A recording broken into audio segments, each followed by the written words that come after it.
Hey tea heads, this is Don from Mayleaf. In this video, does whole leaf make better tea? In this video, we're going to be answering the age-old question of whether or not whole leaf is better than broken leaf. Spoiler alert, it is. However, tea is never that simple. And in fact, it is a little bit more complex than you may think, this answer. So I hope by the end of this video, you're going to have a much more sophisticated idea of why whole leaf is better. And I'm going to be introducing you to a brewing technique that may surprise even the most seasoned of tea heads. If you have any questions or comments, then please throw them down, and make sure if you want to join the conversation on our other socials that you click those buttons. Right, here we go. Does whole leaf make better tea than broken leaf? I've done a whole video about the difference between loose leaf tea and tea bags. If you want that sort of primer, that starter video, then go check out that video first. But a little overview, tea bags are never ever a good idea, right? Tea bags contain tea dust. Invariably, it's going to be much lower quality tea than the loose leaf. It'll probably be machine picked, which means that you don't really know what's going on in there. Let's open up this tea bag here. So we've got a green tea here, nice Naked Spring green tea here, and this is what's in your average green tea bag. I see some stems chopped up in there. I see all sorts of material that don't look like tea, or it looks like the stems of the tea. So the quality of tea in a tea bag is almost certainly going to be lower grade than any loose leaf tea out there. Right, but if we ignore quality, the other main purpose of having whole leaf tea is that you can control your brew to make the perfect taste, texture, balance and effect for you. And that's really what we're going to be diving into today, how whole leaf gives you that control. It's going to be a geek dive. It's going to get very geeky. You know the way we roll. It's going to be a masterclass. Let's get involved. Right. So the leaf penetrability, that's something you're going to hear me say a lot in this video. If it's broken, then there's going to be a lot of leaf penetrability. In other words, the water is going to be able to access and penetrate that leaf much more easily than these whole leaves here, right?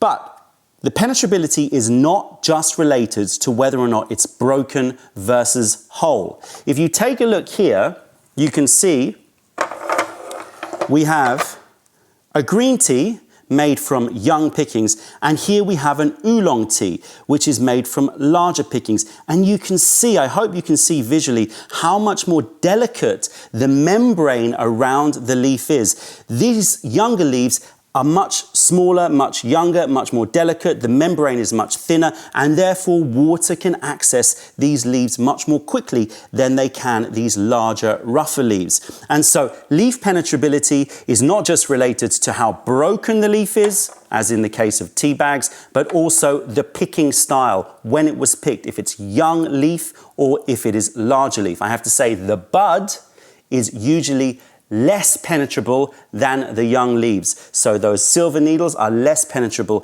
than the young leaves. The green teas, those very young leaves, have the most penetrability of water. Right, so that said, what we're going to do now is we are going to show you what increasing the amount of broken leaf does to the taste, texture, and overall experience of the tea. So what I have here is the same tea. This is Fooding White Peony. Same tea, and I've taken the same amount, 2.5 grams here, and I have crushed up this one here, as you can see. So this is all crushed up, and what we're going to do is we're going to brew the two together, exactly the same parameters, exactly the same temperature, exactly the same time, exactly the same teaware, and we're going to taste the difference. We'll be right back. Here we go. Obviously, this one here is the full leaf tea, and this one is the broken leaf tea. You can see a very, very clear color difference there. As you'd expect, the powdered tea or the broken leaf is going to be a lot darker because it's going to be stronger. The reason why it's going to be stronger is because it has more surface area, there's more penetrability, therefore the water can extract much quicker.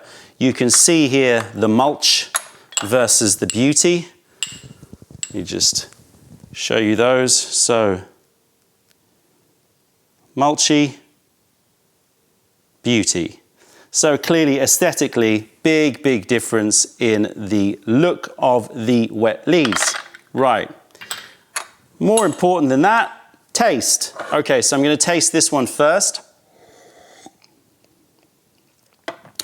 I brewed at exactly the same temperature, 90 degrees, 195 Fahrenheit, and for 20 seconds. So identical brewing parameters. This is beautiful. It's soft, it's smooth. It's got lovely chestnut notes to it, green chestnut notes to it, vanilla. Nice high aromatics. I'm getting those creamy vanilla-y notes, those sort of nut milk notes to the taste. Not bad, I have to say.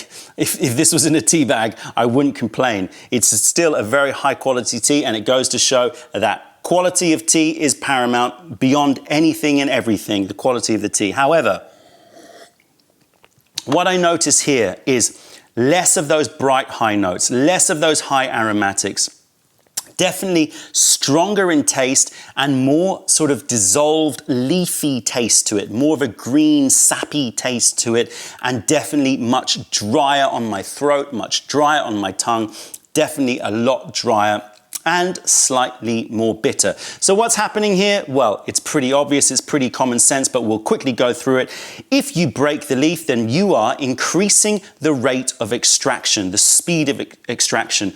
You're increasing the amount of dissolved solids in the extraction. We'll talk about that in a very short while.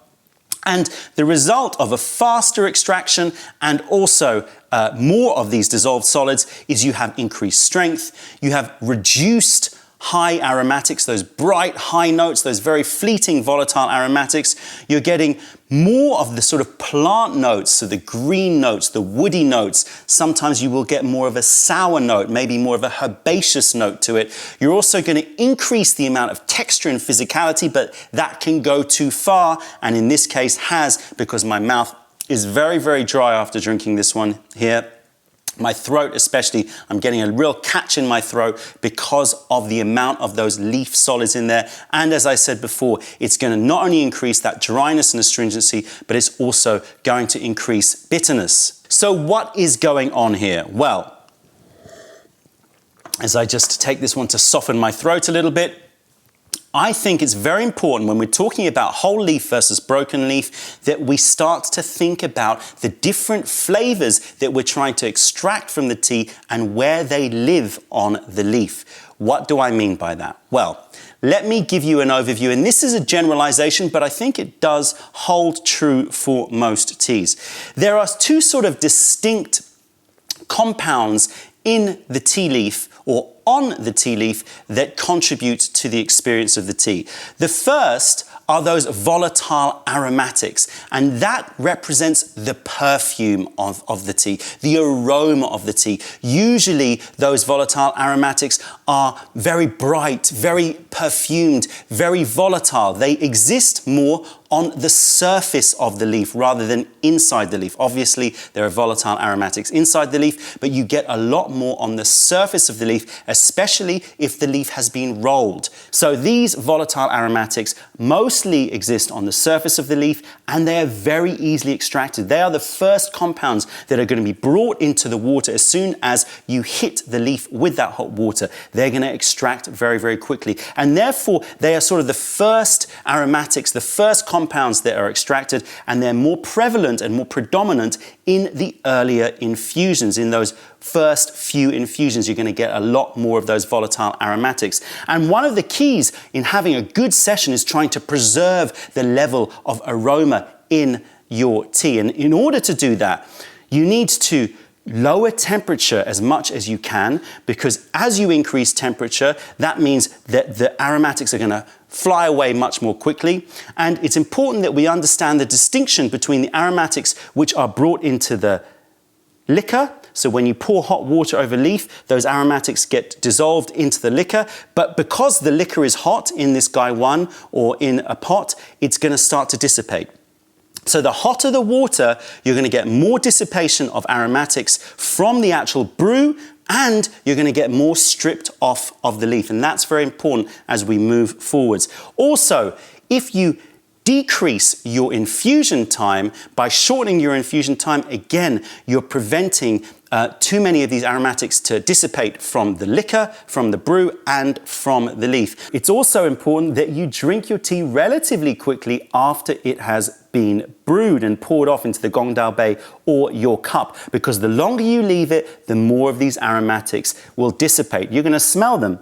And if you're smelling them, that means they're dissipating. This is one of the advantages of Gong Fu brewing, because you're brewing in small containers and you're drinking in small cups. That means the temperature is going to be right every single time, and you're not going to have to sit and wait while a whole mug of tea is cooling down, and all the while those volatile aromatics are dissipating. Another advantage of Gong Fu brewing, as if you needed any more. So, preserving those volatile aromatics is one of the key considerations when you are brewing tea. Then you have the dissolved solids. What do I mean by this? I mean the actual leaf matter inside the leaf. So when the water crosses through the membrane on the leaf, it starts to actually interact with the leaf solids. They dissolve and they get extracted into the tea. And as you saw, the membrane of the leaf can be thicker in the case of oolong teas, or very, very thin in the case of those younger pickings. So the thickness of the membrane is going to have an effect at how quickly the water penetrates those leaves and dissolves that leaf matter. We call that dissolved solids. And the dissolved solids are much more in the leaf as opposed to on the leaf. They are harder to extract because they take time, as I said, for the water to enter the leaf, and therefore they are more predominant in later infusions. They are definitely more stable than those volatile aromatics. If you leave this tea for another 5, 10 minutes, 20 minutes, it's not going to change the taste of those dissolved solids. Instead, you're going to notice them more because the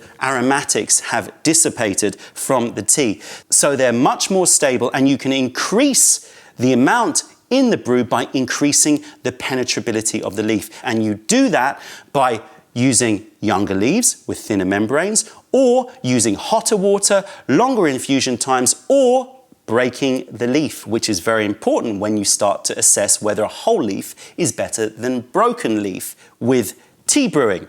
Okay, so it's very important that you understand the difference between those volatile aromatics and the dissolved solids. It's very important as well that you know that the dissolved solids contribute more to the taste of the tea and the texture of the tea and the finish of the tea. They're going to bring more physicality into your mouth, those dissolved solids, whereas the volatile aromatics are much more about the aroma. That's not to say that it's just smell. When you put any liquid food in your mouth, the aroma compounds will go up through your nose. It's called retronasal aroma, and it will contribute to your sensation of taste. So even though it's an aroma, it still contributes to your sensation of taste, which is why when you have a cold, it's very hard to taste things. So this one here has a lot more dissolved solids. This is why I'm getting that dryness. This is why I'm getting that astringency. This is why I find that this has lower aromatics than the whole leaf tea, and generally produces a more sort of physical sensation and less of those bright high notes, more woodsy, leafy, and slightly sour notes. But hold your horses. This does not mean that broken leaf is always inferior to whole leaf. In fact, the real advantage of buying whole leaf is to give you control. If you buy broken leaf, you can't reconstruct it. But if you buy whole leaf, then you can, hold your ears, tea purists, you can selectively break leaves yourself to make the perfect session for you. And I'm going to be trying to teach you how to go about doing that in the rest of this video. But before we do that, let's remind ourselves from previous masterclasses of the visual model that I presented to you regarding brewing. You can obviously check them out in our previous videos. However, let me give you a quick catch-up.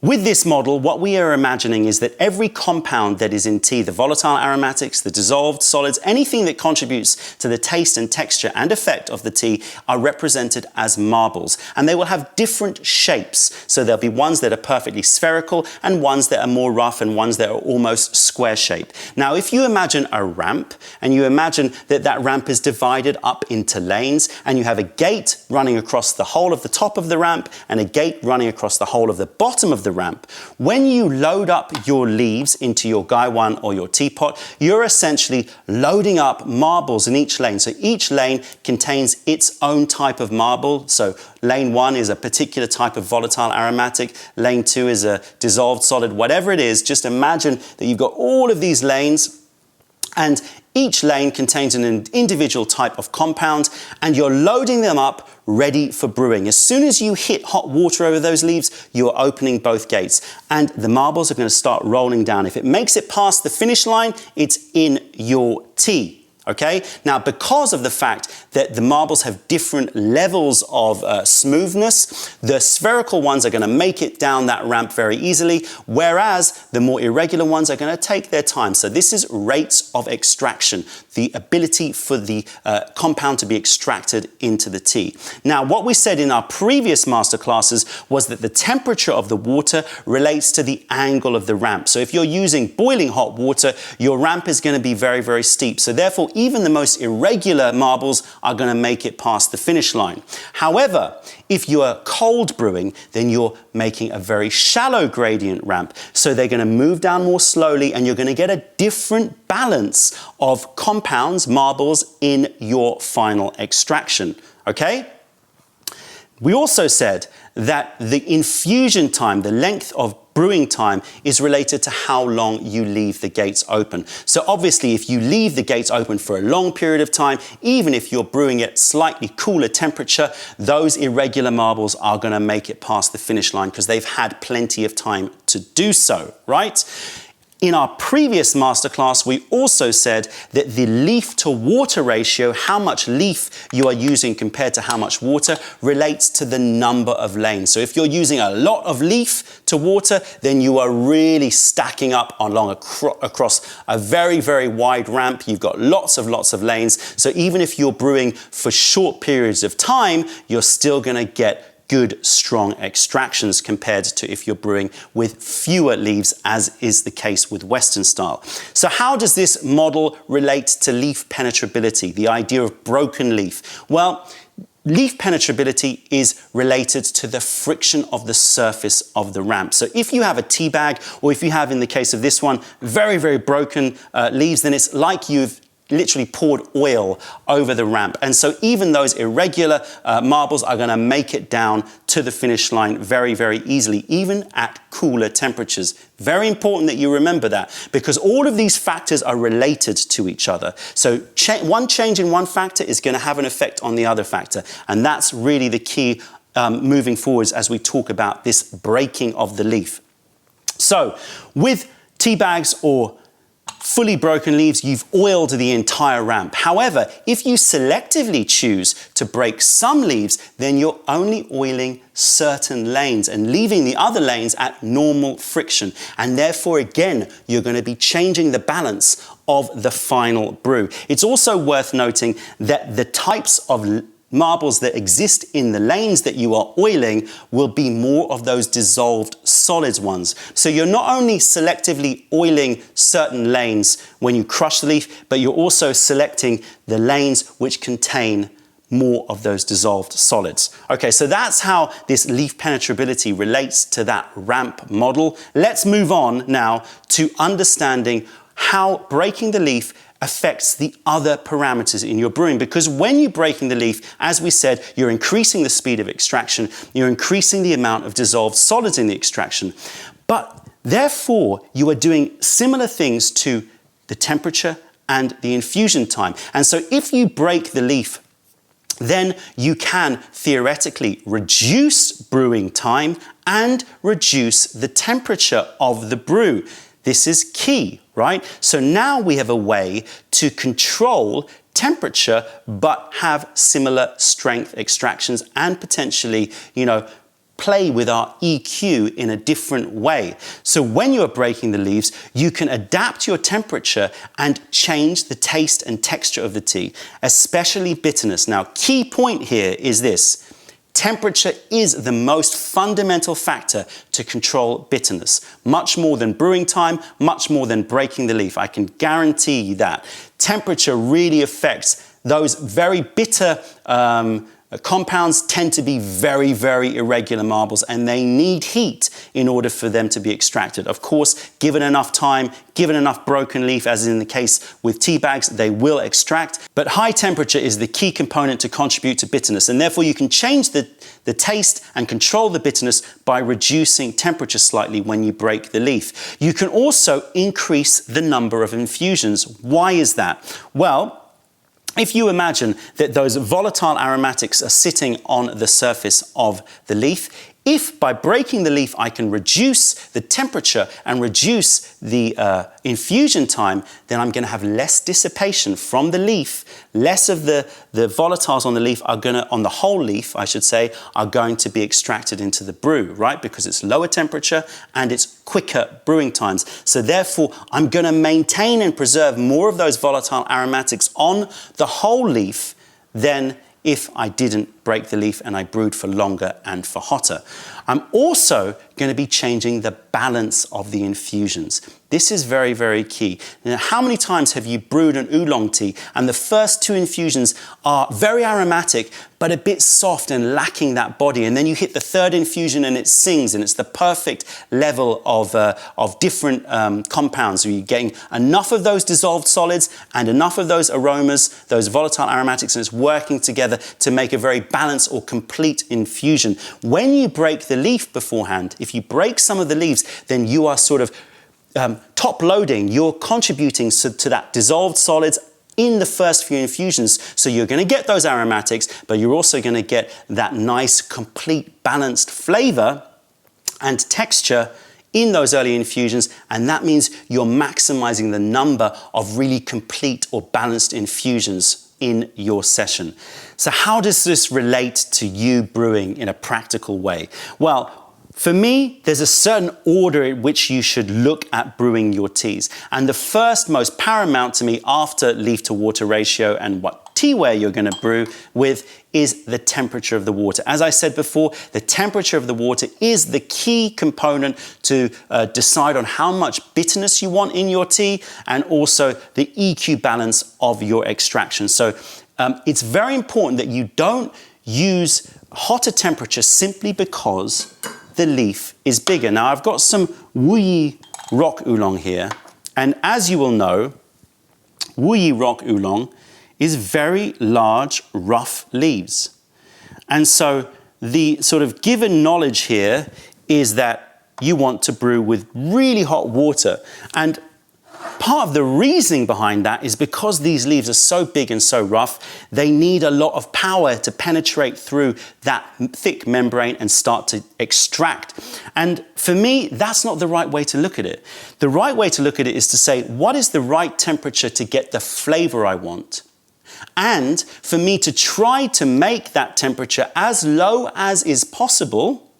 Obviously, it depends on the tea, but as low as is possible within reason so that I can preserve the aromatics. Remember, we're saying lower temperature means you're going to preserve the aromatics in the brew and on the leaf. So the way that I look at it is, what flavor experience do I want from this tea? Now, if you want tea that is very sort of woodsy and very warming and sort of more of those bassier, deeper notes, then sure, hit it with boiling water. If you see the videos that I've done before all about temperature, you'll know that temperature has an effect on sort of the warmer, it accentuates the more warming notes of the tea. And the reason for that is because all of those bright, light, volatile aromatics are dissipating.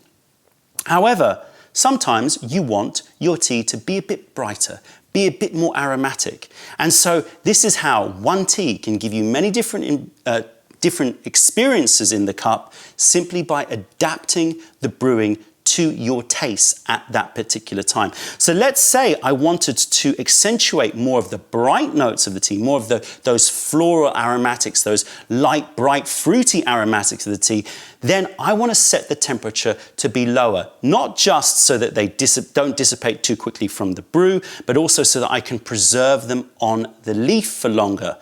I also want to try to keep my infusion times as low as possible.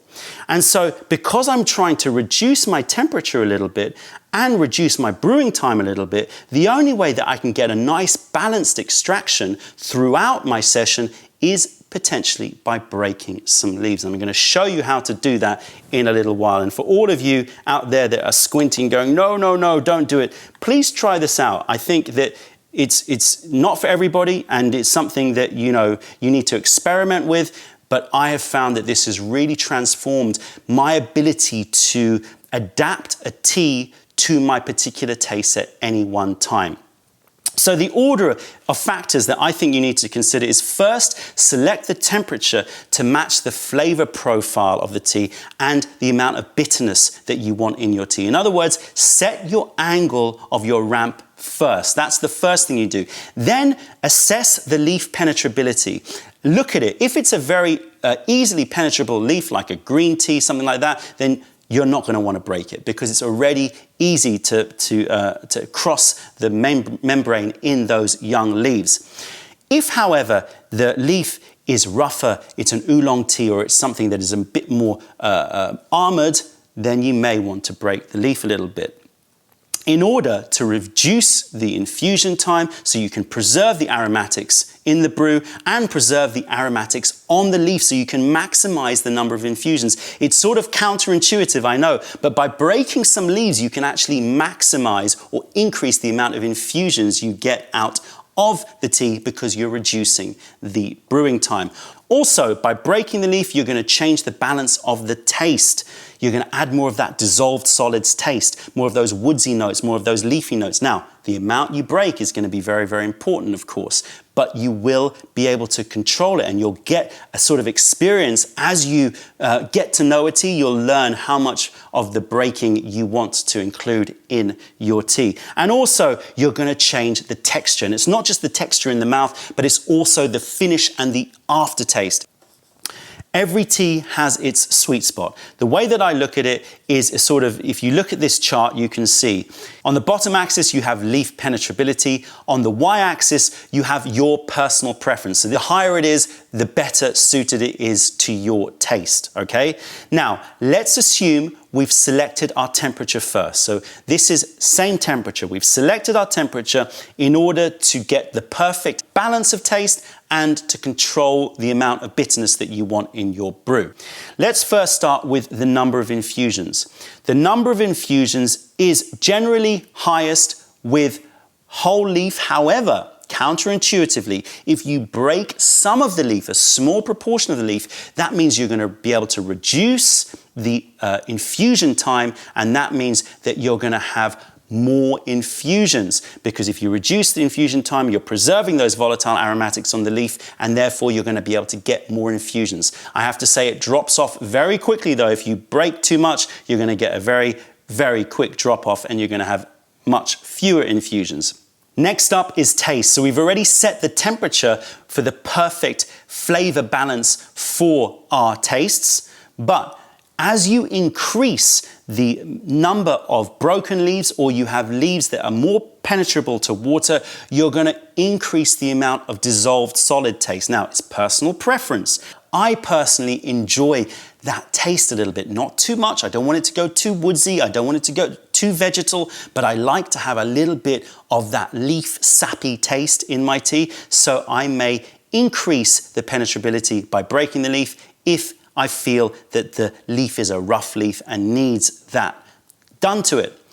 Next up, you have the texture and finish, very, very similar to the taste. This is personal preference. If you like your tea to be very, very soft with very little dryness and very little physicality, then again, whole leaf, short infusions, better. However, I, again, enjoy that physicality. I enjoy that dryness. I want a little bit of catch. I want a bit of dryness. I want to feel that puckering. I want some astringency. And therefore, I like to break a few leaves sometimes to just give me that in those first infusions so that I get them with the bright aromatics in those first few infusions before the water has had time to penetrate the membrane of those whole leaves and get it out naturally. So it's very, very interesting. And as I said at the beginning, much more complex than you think.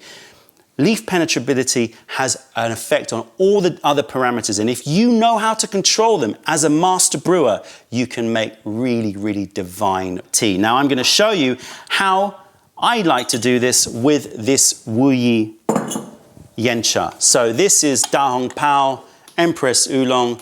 I am going to put the temperature to 85 degrees here. 85 degrees, which is 185 Fahrenheit. So I'm brewing much cooler than normal recommendations for this type of tea. The reason? Because I like to bring out more of those bright, high aromatics. I like to preserve those aromatics so that I have a nice, long session with this tea. I'm going to brew it in glassware, just so you can see the action happening. Normally I'd be brewing it in clay, but I'll brew it in glassware. So what I have here, Da Hong Pao, 5 grams going in here. I'm not going to do the full 10-step tasting here, guys, because this video is going to get epic otherwise. Just show you quickly what I like to do. In here, I've got 4.5 grams. So I've got half a gram less tea than in this one. And here is my remaining tea. So what I'm going to do now is I'm going to crush this. Crush this up. I know it's going to cause raised eyebrows out there, but this is a very classic way of brewing, especially in Chaozhou.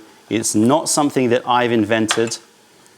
But as I've experimented, I've really learnt to love this style of brewing. So you can see I've given it a good crush as much as possible, breaking it down into dust. So around 10% of your weight of leaf is sort of my general starting point to play with. Right, now what I'm going to do, let me move these out of the way, is to rinse these leaves. Now notice I'm not rinsing the broken leaf,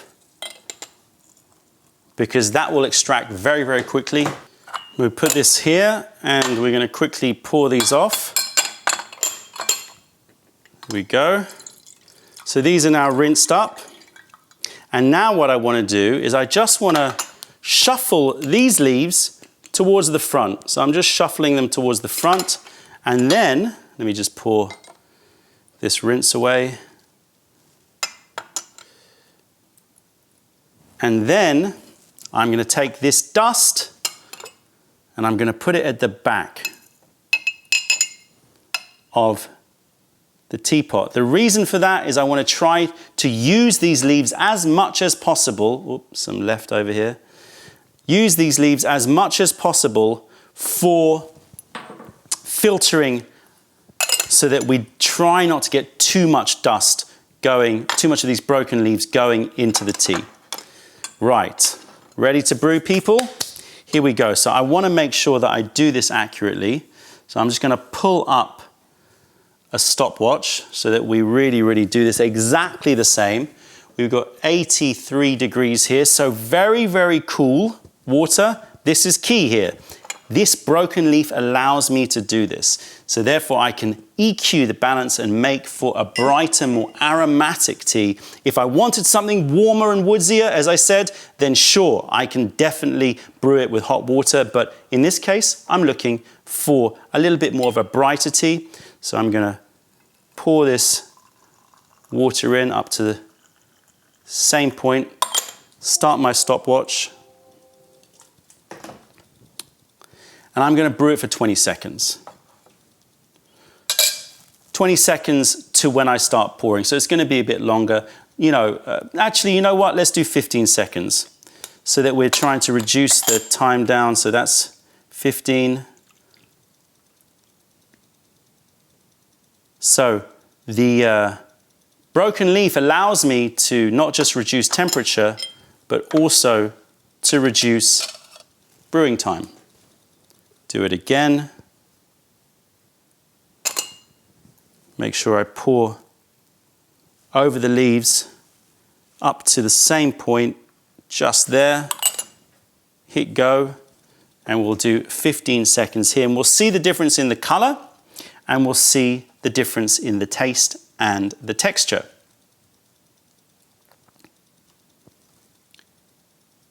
Here we are, 15 seconds. Make sure you use a filter, obviously, because there will be some of this broken leaf coming through. Oh, the smell and the aroma of this is incredible. And these aromatics, the reason why I've gone for cooler temperature is that the aromatics of that red fruit and vanilla is really what I want to accentuate in this session. As I said, if I wanted to focus more on those roasty notes, then I could brew much hotter, and therefore I probably wouldn't break the leaf. Okay, let me get back to my camera here because I want to show you this liquor. See if there's any difference. Not much at all, okay? So you can see 10% doesn't make anywhere near the same kind of difference as the difference between fully broken leaf. Right, tasting time. This style of brewing, the broken leaf style of brewing, is famous in Chaozhou and often used for dansong teas. And the reason for that is they're very thick leaves, so they've got very low penetrability, and yet they have very high bright aromas. So you want to try to maximize those high bright aromas. Therefore, as we've said before, you can preserve them through lower brewing time and lower brewing temperature if you break the leaves slightly. Right, I'm going to taste this one first. Lots of brightness, lots up here, very little going on down here. What I mean by that is I'm getting lots of aroma, and the aroma is mangosteen, those sort of custard apples, mangosteen, a little bit of red fruit, and red currants, and some vanilla notes. But the finish is ultra, ultra soft, very, very sort of silky and soft, but I feel like there's a hole, there's something missing there.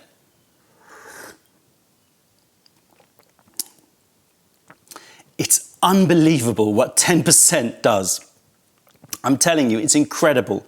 I'm getting exactly the same aromas, exactly the same level of those bright, high aromas, but now I've got physicality. Now I've got some dryness, I've got some texture, and I've got some taste. And the taste does obviously alter the balance overall, so it means that I've got more information to deal with, so I'm getting a little bit more woody notes, tiny bit more woody notes, but the level of the bright aromatics is the same between them. And this one, I would say, is too soft. How many times have you brewed a tea, especially like a dansong tea, and those first couple of infusions have great aroma, but just lacking that bite? And yet when you try to hit it hard on those first infusions with longer infusion times or hotter temperature, you lose some of those bright aromatics. And this is really the key here. So let's try to recap the goals of crushing your tea leaves. The first is to balance taste. You do that by allowing you to match the temperature to the taste profile and control bitterness. So you don't have to think about temperature regarding the penetrability of the leaves. You also can change the taste by having short enough infusion times to preserve the aromatics in the brew. If I had to brew for longer periods of time, because I wanted to penetrate those leaves more, I would be losing some of those aromatics that would be dissipating out of the brew. Also, the increased surface area means that I'll be adding from infusion number 1 those extra dissolved solids to add that sort of leafy, woodsy taste, the more leaf matter taste in the tea if you so wish. The second goal is to balance the texture and finish. Again, same thing. By breaking the leaves, I'm allowing more dissolved solids on infusion number 1 into the brew, and that means that I'm getting my desired texture with those bright aromas. The third thing is to maximize the number of infusions. Again, counterintuitive, I know, but by breaking some of the leaves, you are able to reduce the temperature, reduce the infusion time, and therefore you're preserving the aromatics on the leaf. They're not getting stripped off as quickly. And finally, and for me, one of the most joyous things here is I'm maximizing the number of complete infusions. What do I mean by that? I mean those stellar sweet spot infusions where you get the right balance of aromatics, taste, and texture all in the cup. And I'm doing that by increasing the surface area for those broken leaves. That adds some extra dissolved solids, that changes the taste and texture to those early infusions. And by the time those crushed broken leaves have given up all of their flavor, have done their job, at that point, the water is naturally entering those larger leaves. And so I get a continuation of those complete sweet spot brews. So, which tea types are suited to this crushing of the leaf? For me, the primary factor here is, do they have low permeability? In other words, are they larger leaves, rougher leaves? And so now we are starting to talk about oolong teas. We're starting to talk about those very, very armor-plated white teas, the buds especially, or those very large, as you saw at the beginning, that white peony, very, very large, rough leaves. The second primary factor to think of is how many surface aromatics exist on those leaves, because this style of brewing is all about preserving those surface aromatics to spread them out over infusions by reducing temperature and reducing your brewing times. So again, oolong teas, because of the fact that they are rolled, they bring all of those aromatics to the surface of the leaf. They are very, very rich in those aromatics. Whereas black tea, even though it is rolled, it's rolled before oxidation.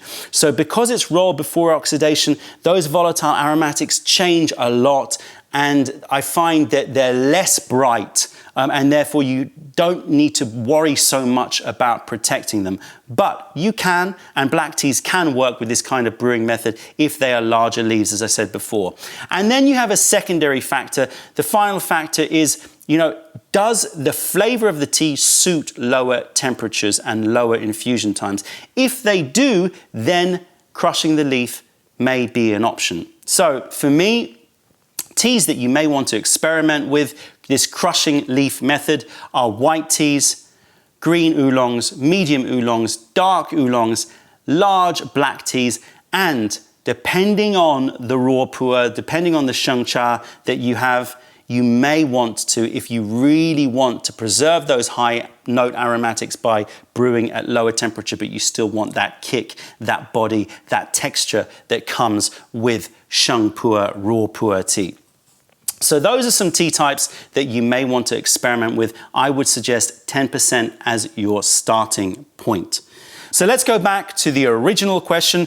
Does whole leaf make better tea? Yes, for two reasons. The first reason is, straight out of the box, whole leaf tea will always produce higher quality tea than powdered tea bag tea or cut up broken leaf. Right?